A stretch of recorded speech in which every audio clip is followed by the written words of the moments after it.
Suci Bapak Quran, betul? Betul. Kitab suci Bapak merupakan yang hak. Ada ayatnya begini nih. Sebentar, saya bacakan dulu ya, sebentar ya. Nah. Nih, wa anjalna ilaikal kitab bil haqqo.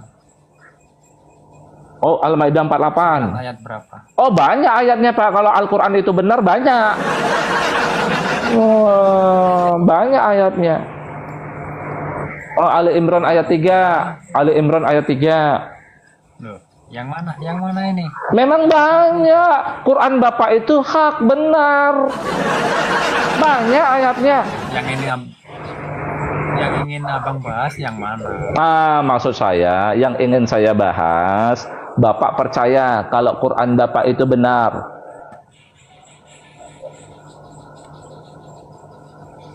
Ya, percaya. Oke, makanya saya bilang banyak ayatnya. Bapak percaya Al-Quran itu, Bapak itu selain benar, juga menjelaskan tiap sesuatu. Percaya. Ya. Wa nazzalna 'alaikal kitaba tibyanan likulli syai'in.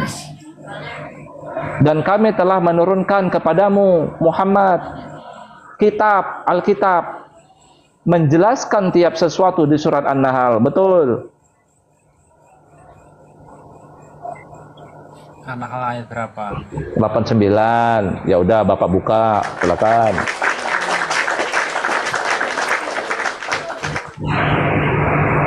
Makan. Udah. Apa itu bunyinya? Di kalimat terakhirnya. Ya itu. Benar kan? Saya bilang kan? Ya. Betul. Terus? Ya. Terus? Kitabnya mengklaim benar dan penjelasan tiap sesuatu. Ya, tapi orang-orangnya, orang Islamnya mengatakan kitabnya nggak jelas. Makanya saya heran. Orang Islam. Yakin. Ya udah saya tanya Bapak. Enggak, saya tanya Bapak kalau begitu ya. Oke ya, siap ya. Siap menerima pertanyaan dari ayat-ayat Quran, siap? Oke, Bapak lihat nggak foto saya yang di belakang ini? Bentar. Ya, Bapak lihat nggak foto saya yang di samping? Nggak setiap pertanyaan yang ada dalamnya itu nggak mesti harus ada jawaban. Coba pertanyaannya seperti apa dulu? Makanya yang saya tanya ayat Quran kok. Bapak ada lihat nggak foto yang di samping? Iya. Bapak lihat nggak foto yang di samping? Ada lihat? Itu yakin foto, bukan ilustrasi. Ya ilustrasi. Ada lihat? Ilustrasi. Ya ada lihat? Ya lihat. Oke. Siapa orang yang digantung di kayu salib ini Pak pada kisah Isa? Itu yang pertama. Terus di Al-Quran Bapak, Allah mengatakan, ya Allah Bapak ya mengatakan ya, yang katanya Al-Quran ini benar dan menjelaskan tiap sesuatu ya. Di surat An-Nisa Pak, ayat 157, buka An-Nisa 157, itu ada diksi seperti ini. Wa qaulihim inna qatalnal masiha Isa bin Maryama Rasulullah. Dan perkataan mereka, sesungguhnya kami telah membun. Saya singkat ya Pak, Bapak ngerti maksudnya. Membun Al-Masih Isa putra Maryam Rasulullah. Pertanyaan saya nanya ayatnya. Siapa yang berkata ini? Siapa mereka yang berkata ini? Yang telah mengklaim telah berhasil membun Al-Masih. Itu yang kedua. Yang ketiga, salahnya Isa di mana Pak? Salahnya Isa di mana? Kok mereka ingin menghabisi Isa? Coba silakan dijawab. Ya, silakan. Mengatakan itu setahu saya ya Bang, yaitu orang-orang Romawi ya. Di mana ayatnya Pak? Orang Romawi. Ya. Terus terang belum tahu ayatnya, belum tahu. Pak, Romawi di dalam Al-Quran itu ada, diceritakan, bahkan jadi surat, nama surat Ar-Rum. Tapi setelah saya baca, penceritaan Ar-Rum ini adalah kerajaan Kristen pada zaman Nabi Muhammad. Masa Isa sejaman sama Muhammad? Ada surat Rum, saya baca. Tapi itu adalah kerajaan Kristen, saya lihat pada zaman Nabi Muhammad. Emang Isa hidup sejaman sama Nabi Muhammad? Waduh, gawat nih. Bapak dari mana tahu Romawi yang ingin menghabisi Isa? Berat. Waduh, kena lagi saya nih teman-teman. Tap layar. Terus siapa yang digantung di kayu salib Pak pada kisah Isa? Tap layar teman-teman ya. Mawar-mawar kopi-kopi jangan lupa. Sama diteruskan ya teman-teman ya. Diteruskan. Silakan Pak. Menurut keyakinan kami ya, orang yang diserupakan Isa. Iya, siapa namanya? Karena Islam itu terhadap Isa memuliakan, bukan menghinakan. Karena dia kami anggap sebagai utusan. Pak, fokus Pak. Pertanyaan saya Pak, Ya. Siapa yang menggantikan Isa itu Pak namanya? Oh, namanya yang saya ketahui selama ini namanya Yudas Di mana? Surat berapa? Ayat berapa? Iskariot.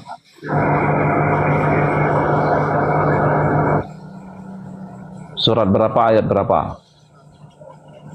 Abang ingin datanya yang dari Al-Quran gitu maksudnya ini? Ya, katanya Al-Quran jelas, benar dan menjelaskan tiap sesuatu. Teman-teman bantu diteruskan ya teman-teman ya, biar pembatasannya hilang ya. Makasih ya Pak Mario, Pak El. Kami sebenarnya sama, tadi sudah ada yang menyampaikan. Ada hadis, ada ijma, ada qiyas gitu. Karena Al-Quran itu kalau boleh diibaratkan ini serumpun bambu, di mana kalau ingin mengupasnya, ingin menguraikannya, ingin membuat ini itu kan ya diberikan hukum yang lain gitu. Berarti batallah klaim Al-Quran menjelaskan tiap sesuatu Bapak. Oke, saya tanya, ijma ulama, kitab hadis, asbabun nuzul, kitab tafsir, itu kitab setelah Quran atau kitab sebelum Quran? Ada yang bersamaan dengan Quran itu sendiri, ada yang setelahnya. Kalau asbabun itu malah sebelumnya. Kalau tafsir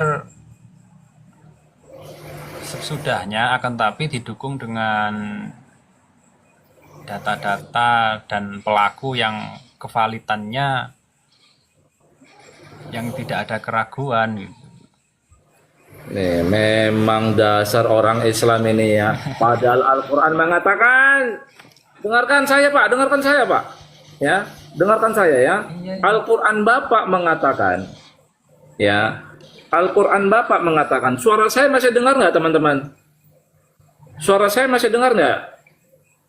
Iya. Pak, Al-Quran Bapak mengatakan, Bapak itu disuruh beriman sama kitab, Pak, sama kitab sebelum Quran, min qablik, bukan kitab setelah Quran.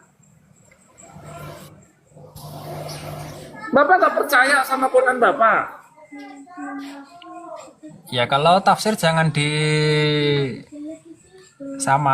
jangan disamakan itu kitab Al-Quran atau sebelumnya, nggak bisa. Kalau kitab sebelumnya yang dimaksud itu ya Injil, Taurat, Zabur, itu pun yang asli katanya. Tapi semua itu kan saat ini keaslian itu sudah melebur menjadi satu dengan Al-Qur'annya itu sendiri gitu.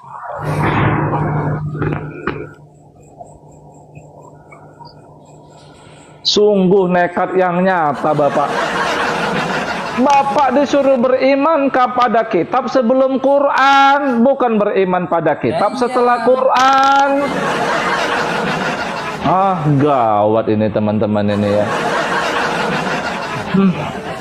Coba Bapak buka surat Al-Baqarah. Pengertian kitab yang sama, yang sesudahnya itu kan kitab sebagaimana Quran, sebagaimana Zabur, sebagaimana Taurat, Injil, bukan. Berarti gini aja deh. Berarti Al-Quran tidak. Wah, kena lagi saya nih teman-teman ya. Berarti Al-Quran tidak menjelaskan siapa yang menggantikan Isa buat digantung di kayu salib, betul? Kalau di Al-Qur'annya kami belum mengetahui, tapi keyakinan kami memang ada yang diserupakan. Nah, berarti tapi Al-Quran tidak menjelaskan namanya kan, betul? Saya belum mengetahui. Belum bilang aja Al-Quran Bapak nggak jelas, tapi Bapak nggak mau mengatakannya. Aduh, kalaupun dikatakan tidak jelas, setelah kami mempelajari kitab-kitab yang lain itu ketidakjelasannya yang paling minim ya Al-Quran. Kalau dikatakan tidak jelas loh, yang lain ketidakjelasannya kami temukan lebih banyak gitu. Oke, di mana ayatnya orang Romawi yang ingin menghabisi Isa? Nggak tahu Bang. Mau kiamat kurang 2 hari, memang nggak ada orang-orang penjelasan orang Romawi dalam Al-Quran pada kisah Isa, nggak ada. Apa alasan mereka ingin menghabisi Isa? Satu lagi, apa alasan mereka ingin menghabisi Isa? Coba apa alasannya? Oke lah, kalau ada yang mengatakan Al-Quran itu tidak sempurna, oke lah. Misal ada yang mengatakan seperti itu ya Bang ya. Tapi menurut kami setelah mempelajari yang lain juga, itu kesempurnaannya itu paling minim dibanding yang lain gitu loh Pak. Oh, Al-Quran tidak sempurna. Yang sempurna itu kitab sebelumnya berarti. Itu maksudnya. Kitab sebelumnya kan sudah melebur dengan Al-Quran. Hah? Bah, gimana? Aduh, gawat. Oke, jawab pertanyaan nomor 3 Pak, biar fokus. Jawab pertanyaan nomor 3. Apa alasan mereka ingin menghabisi Isa? Sebelum ke situ, maksud saya misal dibandingkan dengan kitab yang lain yang saat ini ada gitu loh Bang, maksudnya. Kami menemukan ketidakjelasannya itu yang paling sedikit ya di Al-Quran. Paham maksudnya Pak? Berarti Al-Quran nggak jelas, Al-Quran Bapak nggak sempurna. Kalaupun tidak sempurna dibandingkan kitab yang ada sekarang, ketidakjelasannya, tidak kesempurnaannya itu kami anggap paling sedikit. Bahaya, gawat. Paham maksudnya? Gawat, orang Islam nih gawat memang teman-teman. Misal kami kalau harus memahami kitab kepercayaan lain saat ini yang ada, itu ketidaksempurnaannya saya nilai lebih banyak gitu loh. Ya udah, saya tanya gini aja lah, kan Bapak sudah mengklaim Al-Quran Bapak nggak jelas kan? Ya udah gini aja deh. Saya enggak mengatakan begitu. Saya kan mengatakan kalaupun ada yang menilai Al-Quran tidak jelas, saya tidak menghalangi mereka, akan